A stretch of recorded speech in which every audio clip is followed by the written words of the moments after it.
2014년 새해 첫 거래일에 뉴욕 증시가 큰 폭으로 하락했습니다. 경제 지표가 호조를 보였지만 지난해 강세에 따른 차익 매물이 지수를 1% 가까이 끌어내리며 지난 2008년 이후 처음으로 하락세로 출발하게 됐습니다. 다우지수는 0.82% 하락했고 S&P 500 지수는 0.89%, 나스닥 지수는 0.8% 내렸습니다. 유럽 증시도 하락 마감했습니다. 유럽의 제조업 경제 지표가 호조를 보였으나 일부 지표들이 투자자들의 심리를 반감시킨 것으로 풀이됐습니다. 영국 지수가 0.46% 하락했으며 프랑스 지수는 1.6%, 독일 지수도 1%대로 하락했습니다. 미국의 지난해 12월 제조업 PMI가 시장 기대를 웃돌며 11개월 만에 최고를 기록했습니다. 또한 지수는 경기 기준점이 되는 50선을 넘어 제조업 경기가 견조한 확장세를 보이고 있음을 확인시켰습니다. 지난해 12월 미국 제조업 PMI 확정치는 55를 기록했습니다. 이는 앞선 11월 확정치인 54.7은 물론이고 예비치인 54.4를 모두 웃돈 것입니다. 미국 노동부는 지난주 신규 실업수당 청구 건수가 33만 9천 건을 기록했다고 밝혔습니다. 이는 시장 전망치 34만 2천 건보다 개선된 수준입니다. 또한 이전 주 수정치 34만 1천 건보다도 2천 건 적은 것으로 4주일 내 최저치입니다. 미국 상무부는 지난해 11월 건설에 대한 지출 규모가 연율 기준으로 전월보다 1% 늘어난 9,344억 달러를 기록했다고 발표했습니다. 이는 로이터 통신의 전망치 0.6% 증가를 상회한 것입니다. 또한 8개월 연속 증가세를 이어가며 2009년 3월 이후 56개월 내 최고치를 기록했습니다. 지난해 11월 민간 부분 주거용 및 비주거용 건설 지출이 전월 대비 22.2% 늘면서 2008년 12월 이후 최고치를 보였습니다. 이는 10월 증가세가 거의 없었던 것을 고려할 때 큰 폭으로 늘어난 것입니다. 지난해 12월 유로존 제조업 PMI가 52.7을 기록했습니다. 이는 직전월 51.6보다 개선된 수치로 2011년 5월 이후 31개월 만에 최고치입니다. 특히 유로존 최대 경제국인 독일의 12월 제조업 PMI 확정치가 54.3을 기록하며 호조를 보였고 이탈리아 역시 32개월 내 최고치인 53.3을 기록했습니다.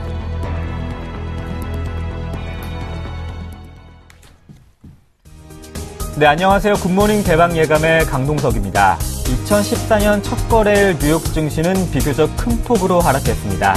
개장 전 발표된 중국의 제조업 PMI가 시장 예상치에 부합했지만 전달보다 하락한 것이 부담이 됐고 또 영국 제조업 PMI가 예상 밖의 조정세를 보인 것도 악재로 작용을 했습니다. 다만 유로존 제조업 PMI가 2년 7개월 만에 최고치를 보였고 또 미국의 지난주 신규 실업수당 청구 건수가 한 달 만에 최저 수준까지 개선된 점이 지수 낙폭을 제한시켰습니다. 어제 외국인과 기관의 매도 속에 삼성전자를 비롯한 현대차, 기아차, 시총 상위 종목들의 급락이 있었습니다. 마감된 글로벌 증시 확인해보고 또 코스피에 대한 대응책도 세워보겠습니다. 굿모닝 대박 예감 지금 바로 출발합니다.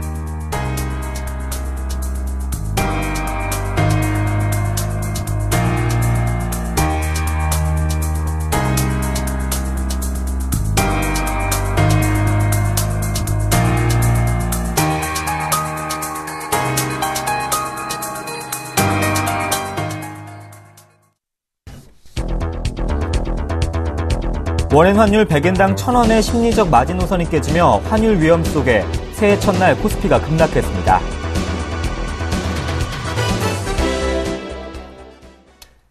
네, 먼저 글로벌 증시 마감 소식부터 레이크쇼 인베스터스의 이현민 이사님과 함께 해보겠습니다. 안녕하십니까? 안녕하십니까? 네, 새해 첫 거래일 뉴욕 증시는 비교적 큰 폭으로 하락했습니다. 유럽에서도 하락폭을 피할 수는 없었는데 먼저 마감된 글로벌 증시부터 확인해 볼까요? 그렇습니다. 새해 첫날 첫 증시인데요. 네. 우리는 이제 이틀째 거래일이지만 이제 뉴욕과 유럽은 첫 번째 거래일이라고 보겠습니다. 그렇지만 산뜻하게 출발하기에는 다소 올해 여러 이벤트들이 좀 부담스럽지 않았나 이렇게 말씀을 드릴 수가 있겠습니다. 뉴욕 증시는 애플의 투자 등급 하강 이런 소식이 나타나면서 투자 심리가 좀 얼어붙었습니다. 3대 지수가 모두 하락세로 마감이 됐는데요. 먼저 다우지수는 0.82%가 하락한 16,441로 마감이 됐고요. 나스닥은 0.8%가 내려갔습니다. 4,143포인트. S&P 500 지수는 0.89%가 하락한 1,831로 장을 마감을 했습니다. 오늘 시장에 나온 경제 지표는 나쁘지는 않았습니다. 그럼에도 불구하고 이렇게 낙폭이 좀 있었던 부분은 새해 첫날 수익을 실현하려는 차익을 실현 이런 매물들이 좀 흘러나온 것으로 현재 현지에서 풀이를 하고 있습니다. 오늘 경제 지표는 약 3개 정도가 발표가 됐는데요. 먼저 주간 고용 지표죠. 신규 실업수당 신청 건수 33만 9천 건으로 예상치 실업자들의 수당 신청자가 34만 2천 건 정도를 나타낼 것이다. 이렇게 시장에서는 예상을 했습니다만 이보다 신청자 수가 줄어든 수치로 시장에는 긍정적인 플러스 효과로 나타났습니다. 또한 미 공급관리자협회가 발표하는 12월 ISM 제조업 지수는 57로 11월 57.3보다는 다소 처졌지만 시장의 예상치 53보다는 웃도는 수치가 나왔고요. 그 다음에 시장 조사기관 마르키트가 발표하는 미국의 제조 PMI 확정치는 55로 속보치 54.4보다도 좋은 수치로 발표가 됐습니다. 어제 이제 HSBC PMI도 예비치와 같은 50.5로 발표가 됐고요. 유로존의 12월 PMI는 상당히 좋았습니다. 52.7로 속보치와 같은 수치가 나온 이런 부분에서 PMI 수치만을 보면 현재 미국과 유럽은 기조적으로는 좋은 수치가 나오고 있고 중국은 다소 주춤하고 있다 이렇게 말씀을 드릴 수가 있겠고요. 오늘 10년 만기 미국의 국채 수익률은 소폭 내려갔습니다. 2.98%. 오늘 금 가격이 많이 뛰었습니다. 1.9% 오른 1225달러 20센트로 금 가격의 그 상승률이 좀 돋보인 이런 흐름이었다고 볼 수가 있겠습니다. 앞서 잠시 말씀을 드렸는데요. 유럽 증시는 유로존의 제조 PMI의 내용에도 불구하고 전반적으로 좀 하락세가 두드러졌습니다. 영국은 0.46%가 내려갔고 독일도 1.59%가 내려갔습니다. 프랑스의 깍그 지수도 1.6% 하락했고 이탈리아 MIB 지수도 0.2% 하락이 됐습니다. 그렇지만 이 PMI 수치 중에 그리스 PMI 수치 12월 수치가 49로 최근 4년 내 최고치를 갈아치우면서 그리스 아테네 지수는 어제 3.64%로 지수 상승률로서는 매우 눈부신 내용이라고 볼 수가 있겠습니다. 네. 뉴욕 증시와 유럽 증시 모두 하락 마감했는데 지금 시장에는 환율 변동성 위험 문제가 더 커지고 있습니다. 원달러 환율은 1,050선까지 떨어지면서 2년 5개월 만에 저수준까지 보이고 있고 달러엔 환율이 5년 만에 최고층, 또 엔원 환율은 100엔당 1,000원 선이 무너진 상황인데요. 그렇습니다. 어제 저희가 이슈로 잠깐 말씀을 드렸는데 오늘 좀 집중적으로 좀 말씀을 드리겠습니다. 그 원엔 환율, 이 재정 환율이 1,000원 선이 12월 31일 깨졌습니다. 이것이 심리적 마지노선이라고 볼 수가 있겠고 우리 시장의 원엔 재정 환율의 티핑 포인트라고 부를 수가 있겠습니다. 이것이 이제 공교롭게 말일날 30일날 우리 납회가 있었는데요. 장이 열리지 않은 31일날 이 재정 환율이 1,000원 선이 무너지면서 바로 어제였죠. 어제 코스피가 좋지 못했습니다. 전반적으로 이 엔저 문제에 대한 정부 차원의 대책이 이제는 좀 나와줘야 되지 않나 이렇게 볼 수가 있겠습니다. 현재 시장에서는 주로 이제 그 달러당 원화의 환율을 얘기를 하는데요. 2012년 말에 원달러 환율은 1,070원이었고요. 지난해 말에 원달러 환율은 1,055원이었습니다. 지난해 원화의 달러 대비 절상률은 1.4%, 비교적 선방했다라고 볼 수가 있겠습니다. 위안화가 2% 이상 달러 대비 절상한 거에 비해서는 다소 절상률이 낮았다라고 볼 수가 있겠는데요. 문제는 엔화 쪽입니다. 엔화가 워낙 현재 엔저 추세가 계속 가져가고 있고 그러다 하루 있고 총재가 양적 완화 프로그램 이것이 2년 내에 달성이 되지 않더라도 더 끌고 가겠다 이렇게 얘기를 하면서 현재 105엔대 수준의 환율이 조금 더 절하 추세를 보일 수 있는 가능성이 높아지고 있는 상황입니다. 특히 이 엔화와 원화의 재정 환율은 시장에서 시장의 개입이 쉽지 않기 때문에 현재로서는 한국은행이 시장 친화적인 정책으로는 금리 인하밖에는 뾰족한 수가 없다라고 볼 수가 있겠습니다. 여기서 이제 지난해 우리 시장의 큰 이슈로 부각이 됐던 맥쿼리 쪽의 시각은 한국 증시를 사는 것이 아니라 삼성전자와 현대차를 사는 것이다 라는 시각이 좀 두드러졌는데요. 삼성전자와 현대차의 4분기 어닝이 그 엔저 이런 부분에서 그 큰 역풍을 맞을 수 있는 우려가 아직까지는 남아있다는 점, 이런 점이 시장의 불안 요인을 키우는 이런 내용이라고 볼 수가 있겠습니다. 네, 미국은 계속해서 달러를 시중에 걷어들이려 하고 또 일본 쪽에서는 엔화를 계속 풀면서 엔저 현상 계속 이어지고 있습니다. 환율 변동성은 우리 시장에 급 닥쳤는데요. 코스피가 어제 급락했었죠. 삼성전자를 비롯한 현대차, 기아차의 5% 이상의 급락이 있었습니다. 말씀하신 대로 금리 인하 같은 한은 대응책이 좀 필요한 상황인데요. 그렇죠. 우리 한을 보면 그 시장에 있는 저로서는 좀 답답한 생각이 많이 드는데요. 월가는 친화적인 정책이라든지 이런 부분이 타임리, 적절한 시점에 나오고 있는데요. 이 원엔 재정 환율이 1,000원이 깨지게 될 경우 우리 정부의 대응책은 무엇이냐 이렇게 좀 묻고 싶습니다. 오늘 뭐 코스피가 어제 이제 낙폭이 좀 있어서 반등이 나오더라도 이 원엔 재정 환율이 세 자릿수로 들어간 부분은 정부 차원에서 어떤 실효적인 대책이 나와야 그 치유책이 나올 수 있을 것으로 볼 수가 있겠습니다.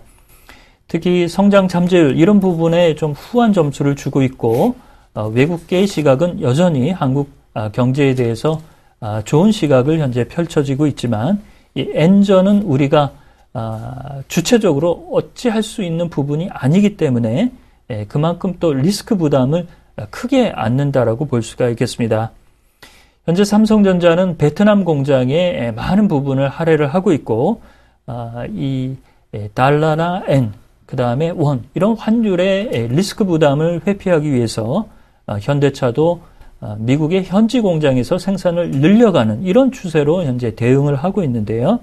그렇지만 워낙 이 엔화가 원화 대비 지난해 23.6%나 절하 추세를 가져간 점, 이런 점은 정상적으로 보기는 어렵다라고 볼 수가 있겠습니다. 따라서 한국은행이 어려운 부분이 있을 것으로 생각이 되지만 국내 증시나 국내 대표 기업들의 경쟁력 강화를 위한 이런 측면에서 시장에 조치를 낼 수 있는 부분은 충분히 좀 고려해야 될 시점이 아닌가라고 볼 수가 있겠습니다. 네, 엔화가 원화 대비 26% 절하되면서 이제 한국은행이 액션을 취할 때다 이렇게 이현민 이사님께서 말씀해 주셨습니다. 미 채권 가격이 약세기로 나타내면서 미 모기지 금리 상승이 주택시장에 부담을 주고 있다고요? 그렇습니다. 오늘 이제 뉴욕 시장에서 기업 얘기로는 이제 애플이 웰스파고가 투자 증급을 다운그레이드 하고요. 그다음에 피아트가 클라이슬러를 지분 인수 이런 내용이 나왔었는데요. 금리 문제가 이제 계속적으로 올해 초부터 이제 계속 뉴욕 증시의 화두가 될 전망입니다. 현재 3년 만기, 그 10년 만기 미국채 수익률은 3%에 이미 진입을 했고, 이제 속도는 현재 조절 추세를 나오고 있지만, 이 주택 시장의 모기지 금리는 현재 후행적으로 이제 올라가는 추세가 계속적으로 현재 나오고 있는 상태입니다. 모기지 30년 만기 장기채를 주로 벤치마크로 활용을 하는데요. 지난주에 이 금리가 4.35%로 5bp 정도 그 전전주 대비해서 이제 오른 추세고요. 지지난해 이맘때에 30년 만기 모기지 장기채 금리는 3.34%였습니다. 1년 만에 1.2%나 현재 올라간 추세인데요. 그렇지만 미국의 주택가격은 계속 현재 덩달아서 뛰고 있고 모기지 금리도 같이 뛰고 있는 부분은 이 모기지 금리의 부담을 빨리 희석시키기 위해서는 매수자들이 매수를 고려하는 이런 투기적 요인도 현재 같이 가세한다라고 볼 수가 있겠습니다. 따라서 모기지 금리가 적정 수준 이상으로 특히 실수요자가 부담을 느낄 수 있는 수준까지 올라가게 되면 미국의 주택시장이 현재의 상승세가 다소 완만해질 수 있는 가능성이 있다라고 볼 수가 있겠습니다. 특히 로버트 실러 교수는 현재 일부 주택가격, 기존 주택과 신규 주택 가격이 계속적으로 오르는 것이 시장의 모멘텀을 정확히 반영하는 수치로 보지 않는다라고 얘기를 했습니다. 이 말은 은행이라든지 이런 쪽에 투기적 수요가 같이 가세가 돼서 시장의 가격보다도 약간의 버블 징후가 있다라고 본다라고 볼 수가 있겠는데요. 따라서 지난 12월에도 연준의 의사록을 보면 이 주택시장이 다소 고민거리로 현재 등장하고 있다라는 문구를 집어넣습니다. 이런 점에서 모기지 금리의 움직임을 미 뉴욕 증시도 이제는 주시하는 이런 흐름이라고 볼 수가 있겠습니다. 네, 앞서 말씀하셨습니다. 피아트가 크라이슬러 잔여 지분을 모두 인수하기로 합의했습니다. 이제 본격적인 경영권 인수가 시작됐다 볼 수 있을까요? 예, 100% 인수를 합니다. 네. 크라이슬러가 주인이 많이 바뀌었었죠. 네. 늘 지분 100%를 인수하는 기업이 없었으니까요. 그렇지만 피아트가 아주 공격적으로 이 지분 인수에 나섰습니다. 이 CEO이죠. 피아트의 CEO인 세르제 마르키온네 회장이 지난해 연말에 크리스마스 연휴도 반납을 하고 이 부분에 매달렸고 결국 성과를 이뤄냈습니다. 피아트는 이탈리아의 아주 전통적인 자동차 업체로 우리 시장에도 이제 현재 들어와 있는 카 메이커인데요. 기존의 크라이슬러 지분을 58.5%를 현재 가져가 있고 나머지 41.5% 이 전미 자동차 노동조업 산하 퇴직자 건강보험기금이 가져가고 있는 이 지분을 모두 인수키로 합의를 했습니다. 인수 금액은 43억 5천만 달러로 상당히 많은 금액이라고 볼 수가 있겠는데요. 이 내용이 전해지면서 어제 이탈리아 증시에서 피아트 주가는 15.4%의 기록적인 상승세가 나왔습니다. 결국에 GM과 포드, 크라이슬러 이 미국의 3대 축이 크라이슬러는 이제 피아트의 품으로 들어간 이런 흐름이라고 볼 수가 있겠는데요. 지난해 초반기 때 이탈리아의 이 세르지오 마르키온네 피아트 회장은 이탈리아 피아트의 헤드쿼터를 미국으로 옮기겠다라고 아주 발표를 했었습니다. 이러자 전 몬티 총리가 부랴부랴 피아트의 헤드쿼터를 이탈리아에 남겨달라 이렇게 읍소를 해서 일단 봉합을 했는데요. 유로존의 자동차 판매 이런 부분이 저머니 독일의 카메이커를 제외하고는 현재 어려운 부분이 계속적으로 나오고 있습니다. 이런 부분에서 피아트는 미국 시장에 승부수를 띄웠고 이를 더 강화하는 공세라고 볼 수가 있겠습니다. 네, 마감된 글로벌 소식을 레이크쇼 인베스터스 이현민 이사님과 함께했습니다. 고맙습니다.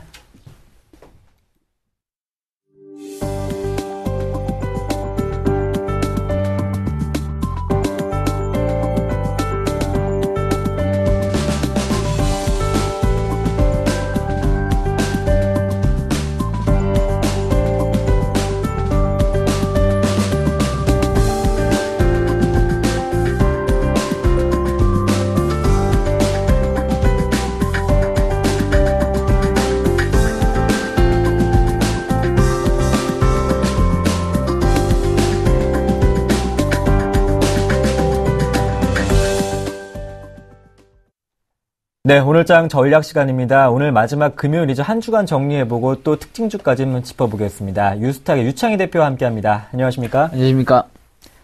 네, 어제 코스피는 외국인과 기관의 매도 속에 시총 상위 종목 삼성전자를 비롯한 현대차, 기아차 5% 이상 급락하면서 2% 빠지면서 1960선까지 밀려났습니다. 코스닥도 낙폭을 키워갔는데요. 어제 마감 장부터 정리를 해볼까요? 네, 어저께 새해 첫날이었는데 주가가 급락세를 보였습니다. 그래서 좀 첫날에 대한 기대감이 좀 무색했는데 일단 그 우려감은 환율로 또 시작을 했던 것 같아요. 또 환율 우려감이 이제 발생하다 보니까 원엔 환율이 1,000원도 무너졌다는 부분들이 좀 악재로 작용을 하면서 좀 급락을 보였었고요. 지난 연말에 이제 외국인이 연말 배당이라든지 윈도우 드레싱의 영향으로 인해서 강하게 선물이 매수가 들어왔었던 부분들이 있었는데 이 부분에 대한 우려감이 작용을 좀 했었는데 어저께 이게 이제 매도로 반전되면서 만기약, 종가상 만기약까지 유지가 되면서 마감됐던 게 상당히 오래간만인데 어쨌든 이러한 부분들이 시장을 좀 압박을 했다라는 부분들도 시장의 부담감이었고요. 코스피 시장이 그러다 보니까 한 2% 넘게 종가상으로 2% 넘게 빠진 거는 2012년 한 6월인가요? 7월달 이후로 한 1년 6개월 만에 처음이라고 나올 얘기가 나올 정도로 좀 큰 폭의 좀 하락을 보였고요. 그러다 보니까 코스닥도 역시 최근에 좀 강세를 띄었던 부분들이 있었거든요. 그래서 400포인트 초반에서 한 500포인트 그때까지 올라왔던 부분들에 대한 부담감이 코스피의 하락과 맞물리면서 좀 차익 매물이 쏟아졌다는 부분들. 어저께는 일단 시장이 대형 수출 종목 위주로 좀 시장을 좀 압박했던 하루가 아닌가 생각을 하고 있습니다. 네, 2011선까지 회복했던 코스피였습니다. 이번 한 주 며칠 안 되지만 정리해보고 싶은데 현재 코스피는 1960선까지 빠진 상황. 이번 한 주 어떻게 볼 수 있을까요? 네, 이번 한 주 실질적으로 이제 월요일하고 어저께 이틀밖에 없었기 때문에 한 주를 좀 평가하기는 조금 어중간한 부분들이 있습니다만은 결국엔 우리나라 증시 같은 경우는 선진국의 상당히 좋은 모습을 받아들이기보다는 오히려 내부적 요인에 의해서 결국엔 환율 이런 부분들 또 실적 어닝 실적에 대한 우려감 이런 부분들이 작용을 하면서 약세를 띄었다라고 생각을 하고 있고요. 특히 이제 만기를 앞두고 다음 주에 있을 1월 옵션 만기를 앞두고 나서 외국인의 수급 중요도가 상당히 증가세가 가중되고 있다. 그래서 그 외국인의 수급의 중요도가 증가되고 있다는 부분들도 시장의 변동성을 좀 확대하고 있다라고 생각을 하고 있고요. 기술적으로 본다면 코스피 같은 경우는 일단은 어저께 1970포인트를 하회를 했는데 일단 어저께 하루의 모습이고요. 오늘이나 혹은 다음 주 초반까지 1970포인트를 잘 지지가 될 수 있느냐 여부. 왜 이 자리가 중요하냐면은 이 자리가 이제 작년 기준으로 배당락이 발생을 했을 때 지수가 1975포인트나 70포인트 정도가 예상치였거든요. 그래서 1970포인트 정도의 지지력이 상당히 중요하다라고 말씀드리고 싶고요. 기술적 반등 코스피 같은 경우 그렇다고 칠 수 있겠지만 코스닥 같은 경우는 조금은 어쨌든 코스피보다는 긍정적인 모습을 띠고 있기 때문에 우리가 좀 체크해야 될 부분들은 1차적으로 기술적 반등 이후에 지지 라인을 좀 체크할 가능성이 높다. 그래서 만약에 코스닥 같은 경우가 한 495포인트가 지지가 된다라면은 지난번에 확인됐던 483포인트는 진바닥일 확률이 높고 그렇다면 코스닥이 상대적으로 강세를 띌 수 있다라는 거 염두에 둬야 되지 않을까 생각을 하고 있습니다. 네, 코스닥의 강세가 예상되고 있는 가운데 코스피는 1970선 지지가 가장 중요할 것이다 이렇게 말씀해 주셨습니다. 한 주간 정리해봤고 이제 종목별로 살펴볼 텐데 개인들은 또 LED와 또 실적이 좋을 것으로 기대되는 CJ E&M에 관심을 갖고 있고 당연히 안 좋았던 종목들은 시총 상위 종목들이 우수수 몰려있더라고요. 네, 그러니까 이번 주 이틀 거래밖에 안 되지만 구차트하고 배드 차트를 좀 선정을 해본다라면은 구차트로는 GKL, CJ E&M, 루메스, 오뚜기, 삼성 엔지니어링이 되지 않을까 생각을 하고 있고. 배드 차트로는 삼성전자, 현대차, 삼성전기, GS 리테일, 포스코가 되지 않을까 생각을 좀 하고 있습니다. 네, 좀 더 자세히 한번 알아볼까요? 좋았던 종목들이요. 네, 일단 구차트 중에서는 GKL 같은 경우가 이제 중국의 춘절에 대한 기대감 그리고 상반기 사업에 대한 성장성에 대한 기대감 작용하면서 일단 주가가 빠지지 않았다는 부분들을 선방했다고 생각하고 있고, 오히려 고점을 돌파시키려고 있다는 부분들, 최근 한 달 동안 매물을 작용하던 4만 원대를 돌파를 시도하고 있다는 부분들에서 좀 우리가 관심을 가져야 되지 않을까 생각을 해서 구차트로 선정을 해봤고요. 루멘스 같은 경우는 앞에서도 말씀하셨듯이 2014년도에 이제 어쨌든 이제 1월 1일부터 100여 정도의 생산이 중지가 되고, 그리고 인해서 LED 조명 시장에 대한 확대, 이것은 뭐 내년 내후년까지도 확대에 대한 기대감이 작용하고 있기 때문에 그와 관련된 이제 LED 업종군들이 강세를 띄웠고, 그 중에서도 루멘스가 좀 더 다른 종목군들에 대비해서 좀 더 좋은 모습을 띄었던 부분들, 그래서 약간 추세 전환에 대한 기대감도 좀 작용하고 있다라는 거 좀 체크하셨으면 좋겠고요. 삼성 엔지니어링 같은 경우는 그동안 너무 주가가 좋지 못했죠. 계속 한 1년 동안 뭐 급락세를 보여주면서 뭐 작년 초에는 한 18만원, 17만원대였던 주가가 연말에는 5만원대로 마감했다는 부분들, 그래서 거의 한 60, 70% 이상 빠졌었는데, 최근 들어서 주가가 좀 강세를 띄었던 부분들이, 흑자 전환에 대한 기대감, 4분기에, 흑자 전환에 대한 기대감, 또 삼성물산과의 합병에 대한 기대감이 연출되면서 6일 연속 강세를 띄었던 부분들이, 긍정적이다라고 말씀드리고 싶고요. 배드 차트로는 뭐 대부분의 종목군들이 좀 많이 좀 안 좋았던 상황에서 삼성전자, 현대차 같은 경우는 환율 관련 우려감이 작용을 하면서 4분기 실적 부담감이 연출되면서 좀 약세를 띄었었고요. 그리고 GS 리테일도 역시 마찬가지로 4분기 비수기에 대한 우려감으로 인해 가지고 실적 우려감이 작용하면서 어저께 좀 큰 폭으로 빠지면서 만약에 지지 라인이 이탈된다라면은 추가적인 하락도 열려 있다라는 거 모양을 연출시켰다라는 게 좀 부정적이지 않은가 생각을 하고 있고요. 나머지 이제 포스코라든지 뭐 삼성전기도 좀 많이 빠졌는데, 특히 포스코 같은 경우는 중국 PMI 지수가 좋지 않게 나오다 보니까 이런 경기 민감주들도 좀 약세를 띄었던 한 주가 아닌가 생각을 하고 있습니다. 네. 삼성전자는 130만 원 선이 위협받고 있고, 현대차, 기아차도 모두 5, 6% 하락했습니다. 오히려 반대로 매수할 수 있는 구간이 될 수 있는지도 궁금한데요. 충분히 삼성전자나 현대차는 지금 가격대에서는 뭐 추가적인 하락이 나온다면 매수를 해볼 수 있다 생각하고 있습니다. 네. 왜 그러냐면은 어쨌든 작년에 우리가 삼성전자 실적에 호실적이 나왔음에도 불구하고 주가가 전혀 올라오지 못했다는 부분들, 그렇다면은 오히려 실적이 좋게 안 나온다고 하더라도 주가가 빠질 만한 이유는 없다라고 생각을 하고 있다라는 거, 그래서 좀 긍정적으로 볼 필요가 있지 않을까 생각을 하고 있고, 현대차 같은 경우도 환율적인 부분들이 부담감 되고 있지만서도 여전히 해외 공장은 풀로 돌아가고 있고, 하반기로 갈수록 이러한 부분들이 좀 감소가 된다라면은 주가가 추가적인 하락이 나온다라면은 선별적으로 매수할 수 있는 구간이 아닌가 생각을 좀 하고 있습니다. 네, 혹시나 유창희 대표님만의 삼성전자와 현대차, 기아차 관심 가져볼 만한 가격대 알 수 있을까요?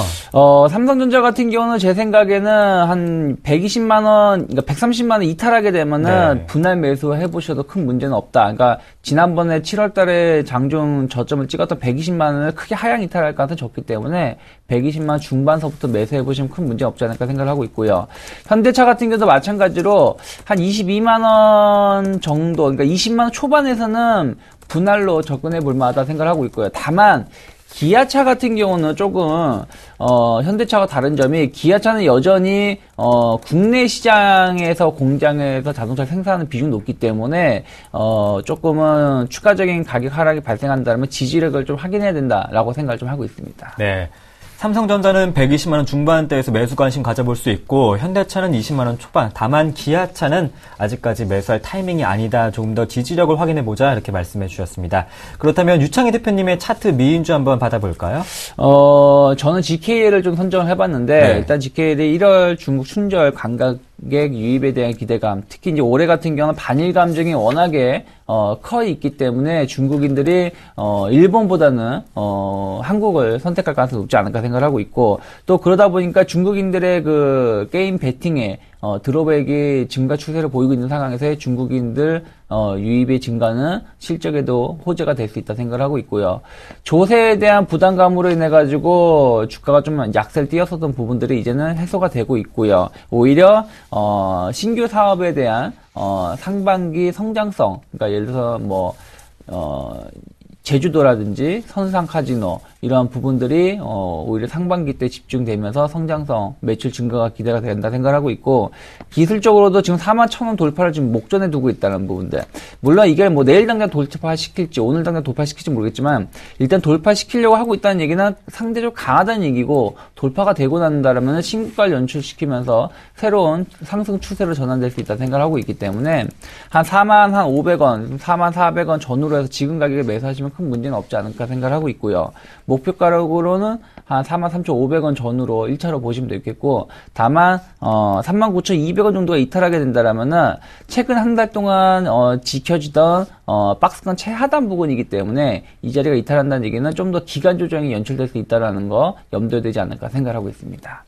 네, 유창희 대표님의 관심주로는 주쾌를 받아봤습니다. 현재 가격에서 매수할 수 있는 부근이고요. 45,000원 전후에서 목표가는 신고가에 대한 기대감 41,000원 돌파 시에는 신고가까지 갈 수 있다 이렇게 말씀해 주셨습니다. 지금까지 유스탁의 유창희 대표님과 함께했습니다. 고맙습니다. 고맙습니다.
네, 오늘은 2014년 글로벌 경제 전망에 대해서 알아보겠습니다. 오늘 특별 손님은 김영익 금융연구소의 김영익 소장님 모셔보겠습니다. 안녕하십니까? 예, 안녕하십니까?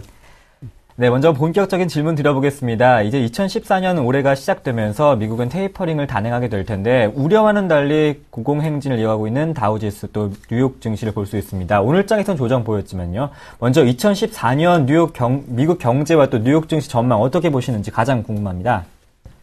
네, 미국 경제 지난해 상당히 좋았죠. 네. 근데 올해는 거의 정점의 단기 순환 사이클상 접근해 가지 않을까 그렇게 생각합니다. 네, 그리고 미국 정부가 지금 목표하는 게 실업률 6.5%지 않습니까? 네. 이게 언제 달성할 것인가? 네, 그게 앞으로 통화 정책 방향에 중요한 영향을 줄 텐데요. 네, 최근 보면은 월평균 고용이 한 16만 명 정도 늘어나는데요. 이 정도 늘어나면은 올 하반기에 목표를 달성할 수가 있습니다. 실업률 6.5%는 올 하반기에 달성할 수 있다 이렇게 볼 수가 있겠고요. 네, 그 다음에 물가도 상당히 관심사항 아닙니까? 네. 물가는 굉장히 상당히 안정된 상태죠. 그런데 투자자들께서 왜 미국이 그렇게 돈을 많이 푸는데도 물가가 안정될까 이런 생각을 하실 수가 있는데요. 돈을 풀어도 물가가 안 오른 이유는 미국 실제 성장이 잠재 성장 이하이거든요. 그래서 디플레이 갭이 존재하기 때문에 지금 돈을 풀어도 물가가 안 오르는 상황입니다. 문제는 미국 경제가 올해도 계속 좋을 것인가. 대부분의 전문가들이 상당히 올해 낙관적으로 보고 있는데요. 근데 저는 그런 측면에서는 조금 다른 생각을 한번 해보고 싶습니다. 미국 경제가 과거 평균 확장 국면이 39개월 정도 됐었거든요. 경기가 좋았던 국면이요. 45년 이후로는 58개월로 좀 길었습니다만은 2009년 6월 이후로 미국 경제가 지금 회복되고 있습니다. 그렇다면은 54개월 확장 국면을 보이고 있는데 과거 경기 순환 사이클로 보면은 거의 경기 정점에 도달해 있다고 생각하고 있습니다. 아마 이 프로그램은 투자자들이 많이 보고 계시죠? 네. 예. 그러면 주가 이야기도 좀 해봐도 될까요? 그럼요. 예, 사실 미국 주가 작년에 굉장히 많이 올랐죠. 네. S&P 500이 거의 작년 한 해 동안 30% 정도 올랐었는데요. 그런데 주가가 제가 보기에는 경기에 좀 앞서가고 있는 것 같습니다. 혹시 여러분들께서 개를 데리고 산책하신다면은 개가 보통 앞질러 가지 않습니까? 네. 주식시장에서 개가 주가라고 그렇게 생각하는데요. 그런데 미국 주가가 경기에 비해서 너무 앞서가고 있어요. 과거 평균적으로 보면은 주가가 S&P 500 상승률이 GDP 성장률에 비해서 평균 4.1% 정도 앞서갔었는데, 근데 지금 거의 26% 앞서가고 있거든요. 그래서 이만큼 주가가 많이 오르는 것은 그동안 미국이 돈을 너무 많이 풀었기 때문입니다. 근데 장기적으로 보면은 주가하고 GDP 성장률 이 간격이 유지될 수밖에 없는 거거든요. 그래서 조만간 미국 경제가 둔화될 조짐이 나타난다면은 아마 주가가 상당히 조정을 보일 텐데요. 올 상반기에 그런 모습이 나타날 것 같습니다. 그래서 작년에 미국 주식이 좋았기 때문에 올해도 그 미국 주가가 좋을 것이다, 많이 좋을 것이다. 그런 기대보다는 조금 올해는 미국 포트폴리오에서 주식 비중을 조금 낮춰주는 게 바람직스럽지 않을까 그런 생각을 해봅니다. 네, 미국 주가가 너무 오른 상황 속에서 좀 포트폴리오에 가득 담는 것은 좀 위험하지 않을까, 리스크 관리까지 좀 말씀해 주셨고요. 이제 옐런 의장이 테이퍼링을 단행할 텐데 시장에 충격을 주지 않는 부드럽게 스무스하게 좀 정책을 펼칠 수 있을지, 아니면 조금 더 단호하게 테이퍼링을 좀 실시할지 시장은 주목하고 있습니다. 소장님께서는 어떻게 보시는지도 궁금하고 글로벌 경제에 미칠 영향까지도 한번 챙겨보고 싶습니다. 예, 지난 12월 달에 테이퍼링을 조금 단행했지 않습니까? 네. 월 850억 달러 국채 모기지 채권 사들였는데 그걸 750달러 정도로 줄이겠다. 100억 달러 줄였지 않습니까? 네. 예, 그리고 1월하고 5월 FOMC가 열리는데요. 3월이죠. 3월경에 한 번 더 테이퍼링을 할 것 같습니다. 예, 정책 당국자들이 항상 현재의 경기 상태를 보고 정책을 결정하니까요. 뭐 3월까지는 경제 지표 좋을 겁니다. 예, 그래서 한번 테이퍼링을 단행할 텐데요. 역시 뭐 가격한 테이퍼링이란보다는 스무딩하게 지금 미국 경제 지표가 앞으로 나빠질 가능성이 있기 때문에 이런 걸 판단해 본다면 스무딩하게 할 가능성이 있고요. 그런데 그것보다는 사실 앞서 말씀드렸습니다만 미국 경제 성장이 둔화될 가능성이 있기 때문에 이게 주가에 더 영향을 미칠 수가 있거든요. 과거에 보면은 경기가 정점을 친 이후 10개월 동안 주가가 평균 19% 정도 하락했었어요.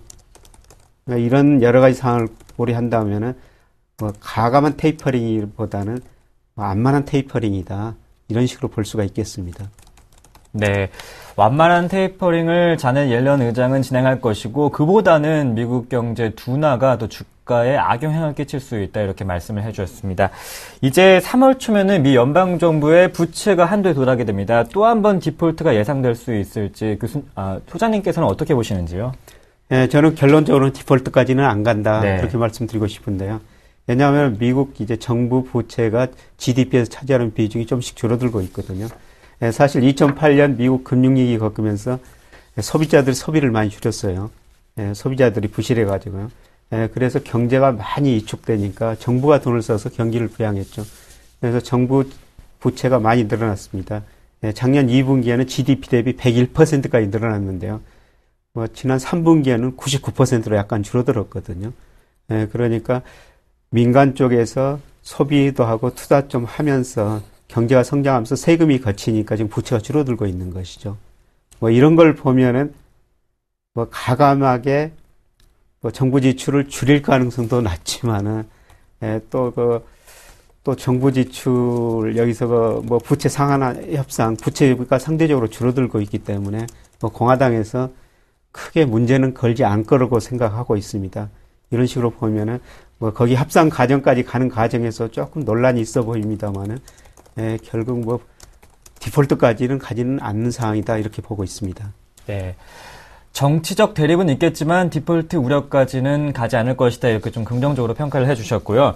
지난 2년 동안 유럽 경제는 마이너스 성장에서 1% 성장 회복세를 보여주고 있습니다. 앞서 미국 경제에 대한 둔화 우려 말씀하셨지만 이렇게 유럽에서는 청신호가 켜지고 있는데요. 예, 유럽 경제 참 어려웠죠. 네. 2012년, 2013년 지난 2년 동안 마이너스 성장을 했거든요. 근데 올해 이제 전문가들 예상치 보니까 한 평균 1.0% 정도 됩니다. 네. 예, 그래서 그동안 2년 동안 마이너스 성장에서 플러스 성장으로 돌아선다.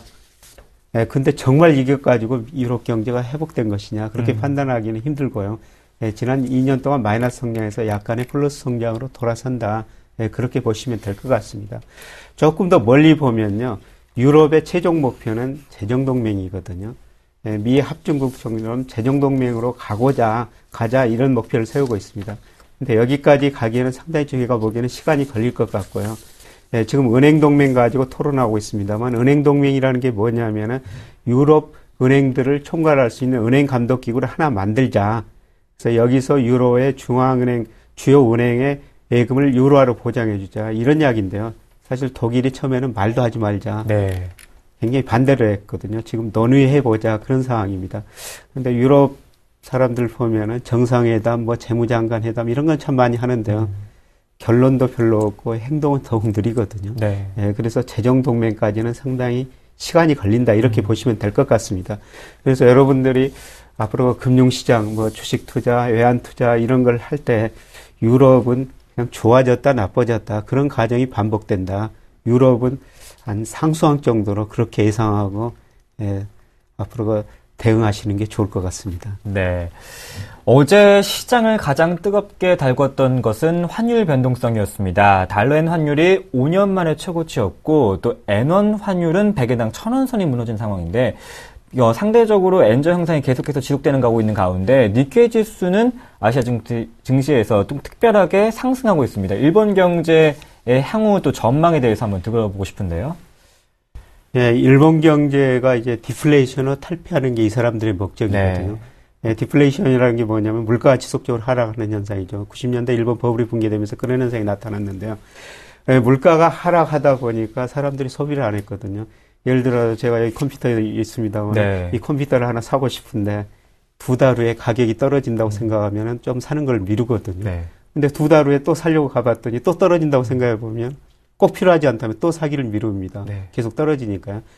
그래서 일본이 디플레이션을 한번 탈피해보자. 그러면서 소비자 물가 2% 목표를 내세웠지 않습니까? 네. 그걸 달성하기 위해서 사실 지금 엄청난 통화를 풀고 있는 것이죠. 네. 그러다 보니까 일본 엔화 약세로 가고요. 현재 105엔 안팎에서 움직이고 있습니다만 조만간 110엔을 돌파할 것 같습니다. 문제는 우리나라죠. 엔화가 115엔 돌파하면 엔원 환율이 말씀하시는 것처럼 많이 떨어질 수밖에 없습니다. 네. 그게 엔원 환율이 2007년에 750원 정도 갔는데 2008년 글로벌 금융위기가 가면서 1,500원이 넘었거든요. 사실 그렇기 때문에 우리나라 수출 경쟁력, 가격 성장력이 생겨가지고 전기전자, 자동차 수출에 많은 도움을 줬죠. 근데 이게 이제 1,000원 밑으로 떨어질 가능성이 상당히 높은데요. 그렇게 되면은 우리나라 경제, 수출, 주식시장에 좀 부정적인 영향을 줄 수가 있습니다.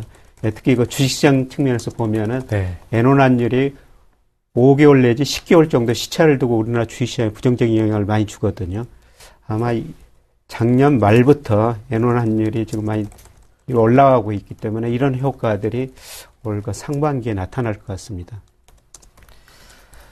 네, 중국 경제는 지난 3분기 성장률 반등을 보이면서 현재 좀 난항을 겪고 있는데 올해 중국 경기 부양책으로 성장률 7.5% 이상을 돌파할 수 있을지 중국 경제 2014년 전망을 한번 들어보고 싶은데요.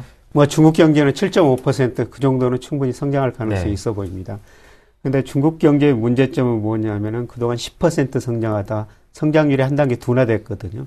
근데 이런 고성장에서 성장이 한 단계 둔화되는 과정에서 나타난 특징이 뭐냐면은 공급 과잉 문제예요.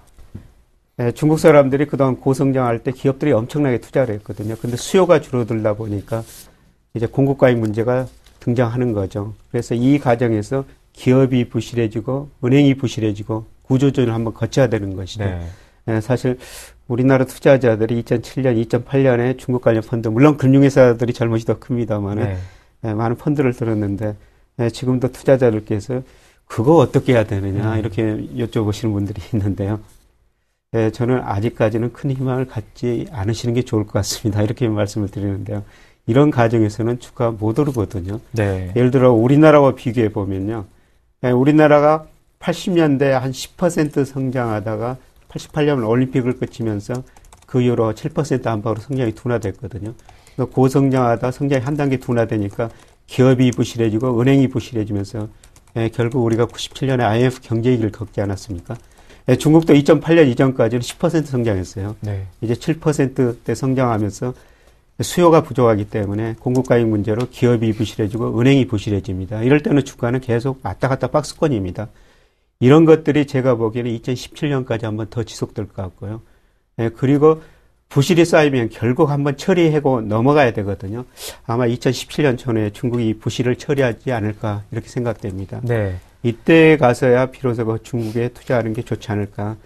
사실 우리가 97년에 IMF 경제위기 겪으면서 외국인들 우리나라 들어가지고 돈 정말 많이 벌어갔지 않습니까? 네. 예를 들어가지고 론스타가 뭐 애한은행 사가지고 수조 원 벌어갔다는 이야기도 있고요.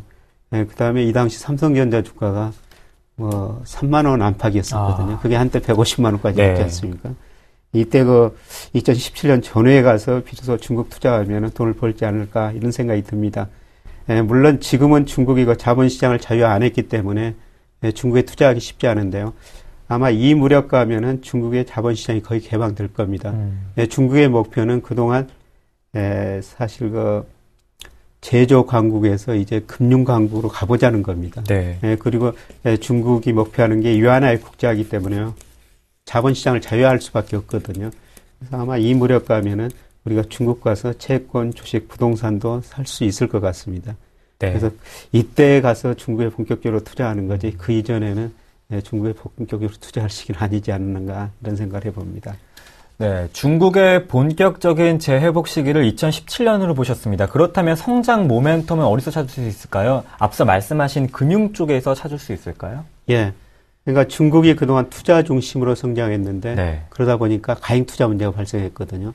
그래서 중국 정부가 이제 투자보다는 소비 중심으로 성장하자 그런 정책 방향을 바꾸고 있고요.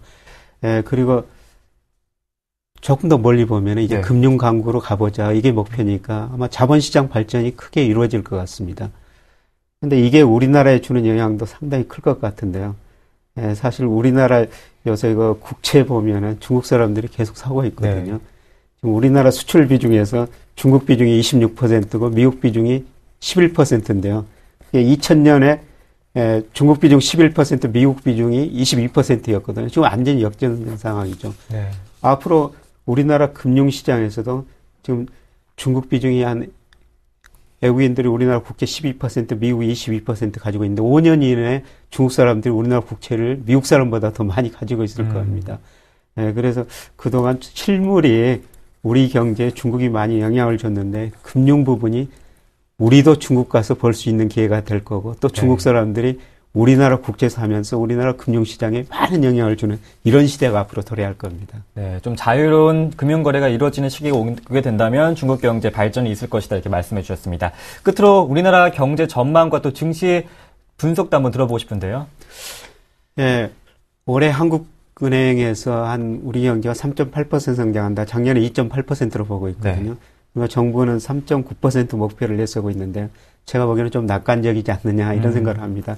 실제로 한국은행 등이 이렇게 경제 전망을 하는 거 보면은 2008년 이후 전망한 것보다 실제가 대부분 더 낮았었거든요. 네. 올해도 그런 해가 되지 않을까 그런 생각을 하고 있고요.